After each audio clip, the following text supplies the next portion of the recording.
why we will never, ever, ever rule again. And finally, I'm cool with it.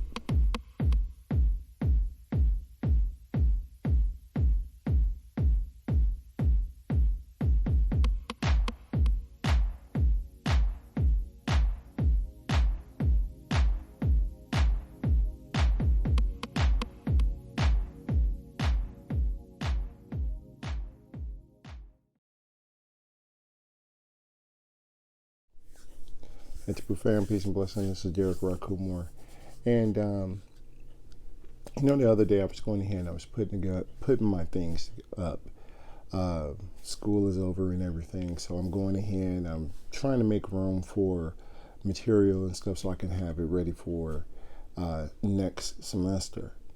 And in the process of doing that, one of the things I came across one of my favorite books, and it was this book called Introduction to Hermetics, which is basically, if I remember correctly, the author is, if I hope I'm pronouncing this correct, his name is Franz Barden. All right. Now, how I came about finding this book is very, very interesting. I remember the first time when I started off on the Kemetic path. Those of you who know that you've heard this story before. I was inspired during that whole crack cocaine era to go ahead and study the Egyptian religion. In the process of going ahead and studying the ancient Egyptian religion, of course, I ended up studying the ancient Egyptian religion, ancient Egyptian history, African history, metaphysics, the whole thing. But the book that went ahead and got me onto dealing with it from a occult perspective was this book. Okay. Now, I remember when I was going ahead and I was looking at the ancient Egyptian religion, one of the things I was sitting up there and I was trying my best to figure out. I remember I was looking at this one author had wrote all these things, and I was trying to figure out, I was like, where did they get this information from? Because I went ahead and I looked in the bibliography and I'm looking through all the references, and I got most of the books that the individual, they were talking about, but I could never find this information specifically. And I kept saying, I wonder where they got this information from. Where did they get this information from? How do they know this? And I remember I thought about that question so much. It made such a strong impression. Upon my subconscious, all right, that I ended up meditating on it. I contemplated and really, really focused on that. And all of a sudden, one day I went ahead, or one evening, I had a dream. And in that dream, I saw this book come to me, and it said Kemetics, all right? So as soon as I came out of the dream, as soon as I woke up, of course, it's like I'm looking at it, I'm like, okay, I got to get this book. There's a book called Kemetics. I can't believe there's a book called Kemetics. So I went ahead and of course, like a lot of people, when you get the answer, you start looking for it. And that's when it becomes really, really hard for you to find it. So I stopped looking for it. I kind of gave up. I was like, I can't find this book. I know there's a book out here called Kemetics, but I can't find it. All right. Lo and behold, eventually I went ahead and I'm walking, and somehow I stumbled into this one of those pagan occult metaphysical stores. And inside the store, I'm going ahead and I'm looking around, perusing all the things and all that kind of stuff. And that's when I came across this book, Introduction to Hermetics. And that's when it dawned on me, oh, okay, this is the book. And of course, went ahead and purchased the book and all that kind of stuff. And like I said, it's been in my library ever since. Now, what I liked about the book so much was the fact that because I came from an apostolic Pentecostal background in which I was sheltered from a lot of things, especially anything in regards to, spirituality, ancient African spirituality, because I was sheltered away from all these things, and I come across this book, the thing that this book I enjoyed about was the fact that the author breaks down everything, talks about things, everything. The mind, the body, the soul, the elements, how things work from a magical perspective, the whole deal talks about it. Okay. And I'll never forget, one of the sections that resonated with me the most was this section that they had in there called Truth. And in there, and I'm kind of going to say this loosely because I don't remember word for word what how the author put it. But basically what the author says is that truth is based upon an individual's maturity and cognizance. Okay? And I'll never forget when I read that, how much it really had, and it really resonated with me because it made me really understand. We all come from different backgrounds. We all have different experiences.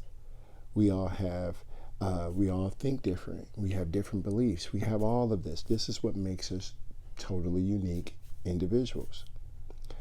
Because of that, this is what the author is saying.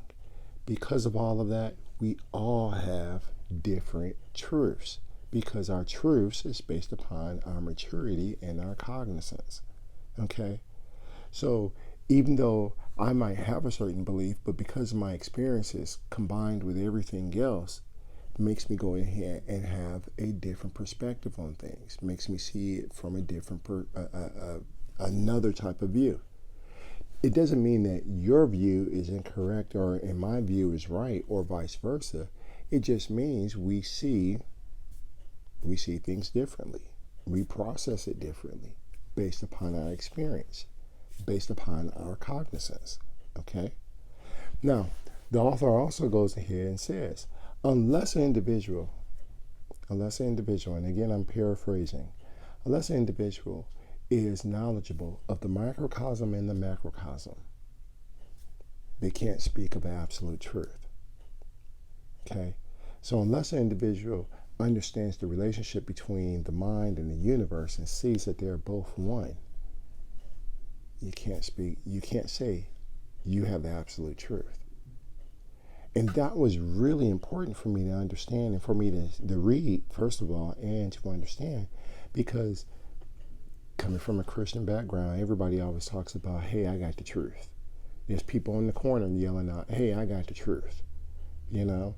And it's like, if you got the truth, there's no reason for you to tell anybody.